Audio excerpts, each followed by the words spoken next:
Hər vaxtınız xeyir, hörmətli abituriyentlər. Bu videomuzda sizlərə Almaniya və reformasiya, Rusiyanın 16-cı əsr tarixindən danışacağıq. Qeyd eləyək ki, Almaniyada 16-cı əsr tarixi ilə bağlı ən yadda qalan hadisə reformasiyanın başlaması olmuşdu. Nədir reformasiya? Reformasiya kilsənin yeniləşdirilməsi, kilsənin dəyişdirilməsi haqqında islahatdır. Həmin bu reformasiyanın başlanmasına səbəb odur ki, Almaniyada Katolik kilsəsi və Roma papası indulgensiya satışını genişləndirirdi. Yəni, hansı ki, xaç yürüşləri mövzusunun içərisində danışarkən qeyd etmişdik ki, indulgensiya cənnət qəbizləridir. Həmin o indulgensiya cənnət qəbizlərinin satışının çoxalması Almaniyada kilsənin yeniləşdirilməsi haqqında ideyaların ortaya çıxmasına, yəni reformasiyanın başlamasına səbəb olur. Burada reformasiyanın başlamasının 4 növ səbəbi vardı. Birincisi siyasi səbəbdir, ikincisi dini səbəbdir, üçüncüsü sosial səbəbdir, dördüncüsü isə iqtisadi səbəbdir. Almaniyada niyə reformasiya başladı? Bunun siyasi səbəbi Almaniyanın digər ərazilərə nisbətən dağınıq olmasıdır. Siyasi səbəb budur. Dağınıqlıq var deyə, ölkədə kralın güclü hakimiyyəti yoxdur deyə, katolik zülmü daha da güclüdür. Bu gətirir reformasiyaya siyasi baxımdan səbəb olur. Dini baxımdan reformasiyanın başlamasının səbəbi ən əsas elə başlıca səbəbdir. İndulgensiya satışının genişləndirilməsi, Katolik kilsəsinin külli miqdarda sərvətə sahib olması, yerli əhalidən çoxlu sayda dini vergilərin alınması gətirir, səbəb olur reformasiyaya. Sosial baxımdan səbəb isə daha maraqlı bir səbəbdir. Kəndlərdə yaşayan əhali, demək, Alman dilində danışdığı halda şəhərlərdə yaşayan əhali məcbur edilirdi ki, Latın dilində danışsınlar və Latın dilində ibadət etsinlər. Yəni, dil məsələsi sosial baxımdan insanlar arasında narazılığa səbəb olurdu. Katolik kilsəsi Latın dilini məcburi dilə çevirmişdi. Ancaq deyirdi ki, dini ayinləri, dini Latın dilində həyata keçirmək lazımdır. Alman kəndlərində yaşayan əhali isə bundan təbii ki, narazı idilər. Çünki Latın dilini bilmirdilər və ibadət onlar üçün çətinləşirdi. Bu da gətirib reformasiyaya çıxarır. İqtisadi baxımdan səbəblər də daha maraqlı səbəblər içərisində yer alır ki, bu da inflyasiyanın başlaması. İnflyasiya nədir? Pulun dəyərdən düşməsi. Yəni, pul əhəmiyyətsizcəsinə iqtisadi baxımdan dəyərdən düşür. İnhisarçılıq fəaliyyəti başlayır. Yəni, fəaliyyətin hər hansı bir sahəsində müstəsna vəziyyət deməkdir inhisarçılıq. Nədir? Məsələn, bir bölgədə çörək satışı ilə ancaq bir mağazanın məşğul ola bilməsi yaxud da olması gətirib inhisarçılığa çıxardır. İqtisadiyyatda başqa belə deyək, şəxslərin iştirakına imkanı məhdudlaşdırır inhisarçılıq. Hər kəs istədiyi işlə məşğul ola bilmir və rüşvətxorluq da təbii ki, iqtisadi baxımdan reformasiyanın başlamasının səbəblərindən biri idi. Roma papasının indulgensiya satışını genişləndirməsi gətirir çıxardır Wittenberg Universitetinin ilahiyyatçı professoru, rahib, professor Martin Luther 1517-ci ildə 95 tezislə çıxış eləyir, 95 maddə ilə çıxış eləyir. Yəni, aparır kilsənin qapılarına bu 95 tezisi asır və başlayır Katolik kilsəsinin indulgensiya satmasını, özbaşınalığını tənqid eləməyə. Bəs soruşa bilərik ki, Martin Lutherin bu 95 tezisi bütün Almaniya ərazisində necə yayıldı? Təbii ki, kitab çapı vasitəsilə. Avropada 1445-ci ildə Almaniyada kitab çapı ixtira edilmişdi. Kitab çapı sayəsində, yeni texnologiya sayəsində 95 tezis ölkənin hər yerinə yayılır və Martin Lutheri sadə xalq, təbii ki, dini vergilərdən narazı olan sadə xalq, öz ərazilərində dinin başçısı olmaq istəyən knyazlar və feodallar dəstəkləyirlər. Hətta knyazlar özləri öz ərazilərindəki Katolik kilsəsini ləğv eləyirlər, yəni Katolik kilsələrinə nəzarəti ələ keçirirlər. Yəni, knyazların burada əsas istəyi nədən ibarət idi? Alman knyazları deyirdilər ki, məsələn, Almaniyada burada dağınıqlıq var idi. 300-ə yaxın irili xırdalı Alman knyazlığı var idi. Həmin o Alman knyazlıqlarının knyazı, yəni şəhərlərin başçısı, knyazlıqların başçısı deyirdilər ki, nəyə görə papa başçılıq edir bizim ərazimizdəki kilsəyə, papa qərar verir. Biz öz ərazimizdəki kilsənin başçısı olmalıyıq. Knyazlar kilsənin sərvətinə də sahib olmaq istəyirdilər. Hər kəs öz ərazisindəki kilsənin sərvətinə sahib olmaq istəyirdi və buna görə Alman knyazları Martin Lutheri dəstəkləyirdilər. Hətta onların həmin Alman knyazlarının demək, Katolik kilsəsini ələ keçirdikdən, öz ərazilərindəki Katolik kilsələrini ələ keçirdikdən sonra yaratdıqları yeni kilsə belə Luteran kilsəsi adlandırılır.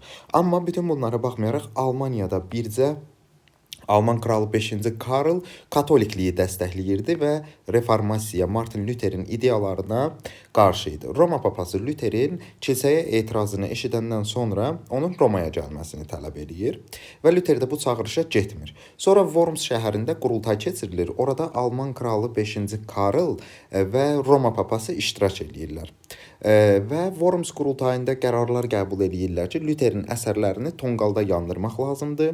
Luther'in özünü də həbs eləmək lazımdır ki, o ideyaları yaya bilməsin. Və Almaniyanın bir knyazı var, Saksoniya ərazisinin knyazı. Luther'i dəstəkləyir. Luther'in Worms qurultayından sonra əsərlərinin yandırılmasına imkan vermir. Alman kralı 5-ci Karl da davamlı olaraq katolikliyi dəstəkləyir, müdafiə eləyir, reformasiyanın yayılmasının qarşısını almağa çalışır. Amma buna baxmayaraq Luther'in hər tərəfini saxlayanlar vardı. Bunlara məsələn bu həmin şəxslər protestantlar adlandırılırlar. Yəni imperatorun və kilsənin qərarlarına etiraz eləyənlər, protesto eləyənlər. Protestantlar Luther'in tərəfdarları anlamına gəlir və Almaniyada əslində protestantların meydana çıxması, yəni Luther'in tərəfini saxlayanların say etibarilə çoxalması, özlərini protestantlar adlandırmaları gətirir çıxardır ki, katolik kilsələrinə və demək reformasiya katolik kilsəsinə qarşı olanlar və katolik kilsəsinin tərəfdarı olanlar olmaqla əhali iki qismə bölünür. Yəni katolik kilsəsinə qarşı olanlar protestantlar adlanır, katolik kilsəsinin tərəfdarı olanlar isə elə katolik kilsəsini dəstəkləyənlər.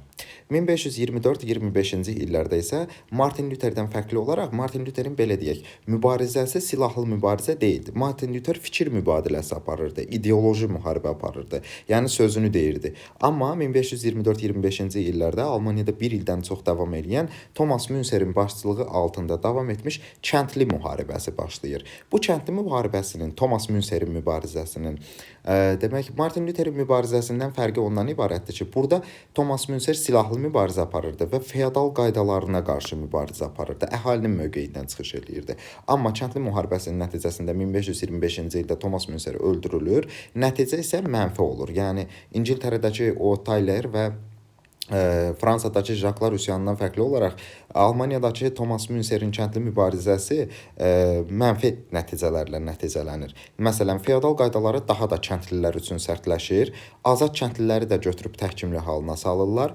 dağınıqlıq isə Almaniyada daha uzun müddət davam etməli olur. 1555-ci ildə isə dəfələrlə rast gəldiyimiz Augsburg sazişi deyilən saziş imzalanır. Bu sazişi katoliklər, yəni Roma papasının tərəfdarları və protestantlar, Luther'in tərəfdarları arasında imzalanır. Augsburg sazişi məlumdur ki, bayaqdan danışdığımız reformasiya prosesi Almaniyada dini müharibələr prosesi idi. 1517-ci ildən Almaniyada dini müharibələr gedirdi. 1555-ci ildə Almaniyada dini müharibələrə son qoyuldu. Tamamilə Almaniyanın ərazisində son qoyuldu. Katolik kilsəsinin parçalandığı qəbul edildi. Katolik kilsəsinin içindən yeni kilsələr meydana çıxdı. Biri var Xristian kilsəsinin parçalanması. Xristian kilsəsinin parçalanması deyəndə 1054-cü ili nəzərdə tuturuq. Amma katolik kilsəsinin parçalanması deyəndə 1555-ci ili nəzərdə tuturuq. Knyazlara, yəni Almaniyanın knyazlıqlarının başçısı olan knyazlara dini seçməkdə sərbəstlik hüququ verilir və deyilir ki, knyaz hansı dini qəbul eləyibsə, əhali də həmin dini qəbul eləməlidir. Məsələn, Almaniyanın Saksoniya knyazlığı ərazisində knyaz qəbul etdiyi dini əhali qəbul etmək istəmirsə, onda əhali hansı dini qəbul etmək istəyirsə, o dini qəbul etmiş başqa bir knyazlığın ərazisindən köçməlidir. Və əhalinin din seçməkdə hüququ yoxdur. Əhali sadəcə baxır hansı knyaz öz istədiyi dindədir, əhalinin istədiyi dindədir, həmin əhali həmin knyazlığın ərazisinə köçmə hüququ var. Knyazın dinini məcburən əhali də qəbul etməlidir. Əgər etmək istəmirsə, bir ərazidən başqa yerə köçməlidir. Təbii ki, reformasiya Avropada təkcə Almaniyada baş vermirdi. Məsələn, İngiltərədə Anglikan kilsəsi yaranmışdı 16-cı əsrin birinci yarısında. Fransada Kalvinizm, Jean Calvinin başçılığı altında Kalvinizm kilsəsi meydana gəlmişdi. Fransadakı Kalvinizm kilsəsi demək insanın bütün zövq işlərindən, təmtəraqlı işlərdən uzaq olması, dəbdəbəli mərasimlərdən, əyləncələrdən qaçmasını buyururdu. Yəni uzaqlaşmalı idi insanlar bundan. 16-cı əsrin sonunda katolikliklə yanaşı Kalvinizm də Fransada rəsmiləşir və rəsmi din şəklində qəbul edilir. Amma reformasiyanın uğur qazana bilmədiyi ölkələr də var. Məsələn, İtaliyada reformasiya, yəni kilsə yeniləşdirilmədi. Katolik kilsəsinin təsiri altında qaldı. Çünki İtaliyanın özündə papa başçılıq edir. Yəni papanın nəzarəti daha güclüdür İtaliyada, Romada. İspaniyada da demək reformasiya qələbə qazana bilmir. Çünki məğlubiyyətlə nəticələnir. Papanın İspaniyada da nüfuzu böyük olduğuna görə. Təbii ki, bütün bu proseslər Avropada baş verərkən papa durub bunları seyr eləmirdi. Bunlara qarşı çıxan addımlar da atırdı. Məsələn, Roma papası bəzi tədbirlər həyata keçirdirdi. Papanın qərarlarına əməl etməyənləri aradan qaldırırdılar, yəni öldürürdülər. Qadağan edilmiş kitabları siyahıya alırdılar, yandırırdılar və papa məhkəmələri 1540-cı ildə İsa cəmiyyəti yaxud Yezuitlər ordeni deyilən bir orden yaranır. Bu cəmiyyətin işi nədən ibarətdir? Katolik kilsəsindən imtina edib başqa dinləri və təriqətləri qəbul edən insanlara qarşı qırğınlar həyata keçirdirdi bu İsa cəmiyyəti Yezuitlər ordeni. Yəni gizlincə bu ordenin üzvləri papa tərəfindən göndərilirdi ərazilərə. Həmin üzvlər əhali arasında gəzirdi, danışıqları, dinə qarşı çıxanların, yəni katolik kilsəsinə qarşı çıxanların nitqlərini eşidirdi. Həmin o şəxslər tapılırdı, aradan götürülür, öldürülürdü. Yəni başlarına fəlakətlər gətirilirdi. Kilsə bu yolu izləyirdi ki, reformasiyanın qarşısını alsın.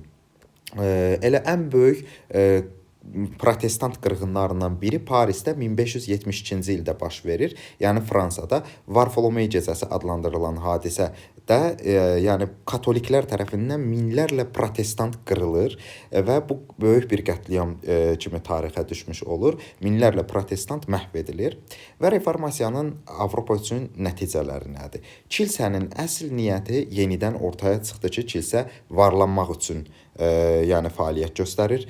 Dini qanunlar tamamilə olmasa da qismən dəyişdi. Katolik kilsəsi parçalanır, içindən yeni kilsələr çıxır və nüfuzunu itirir Katolik kilsəsi. Yeni kilsə və təriqətlər yaranır. Məsələn, yeni kilsələrə bayaq adlarını çəkdiyimiz Anglikan, Protestant, yaxud da Protestant kilsəsinə Lüteran kilsəsi də deyə bilərik. Anglikan, Protestant, Kalvinist kilsələri meydana çıxır. Kapitalist iqtisadi sistemin əsası qoyuldu. Yavaş-yavaş feodalizmdən çıxıb kapitalizmə keçidin əsasları qoyulmuş oldu. Milli dövlətlər və milli şuurun yaranmasına şərait yaratdı reformasiya, yəni milliyyətçilik amili gücləndi.